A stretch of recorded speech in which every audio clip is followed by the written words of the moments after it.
Has anyone heard of The Fourth Turning? It's a book that came out in 1997, and it studied recurring cycles going back to the 1400s. The three prior fourth turnings in U.S. history were the Revolutionary War, the Civil War, and Great Depression, World War II. In 97, he said the next fourth turning in the U.S. will begin in the late 2000s. And we know what happened in 2008. The bad guys got bailed out. That, along with income stagnation for the bottom 90, has been the force tearing apart the fabric of society. A turning is a generation. 20, 25 years. So after the last fourth turning, you had a first turning where you get new institutions. Stability is restored. There's civic pride and cohesion.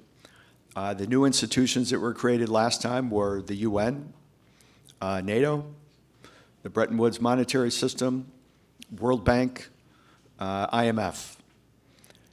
They did what they were supposed to do at the time, and in the second turning, there's a generational mood where you now embrace individualism.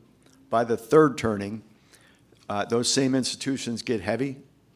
They get bureaucratic, bloated, corrupt. And in the fourth turning, they get torn down and demolished. Think of the difference here in the US, what 10 or 20 years before the revolution were like compared to 10 or 20 years after. Think with the Civil War, 10 or 20 years prior versus 10 or 20 years after.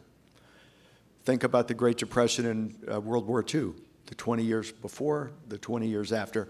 And we're in the middle of a fourth turning. So as for all the problems that seem to be going on, in a way it's kind of normal in that we're in a fourth turning.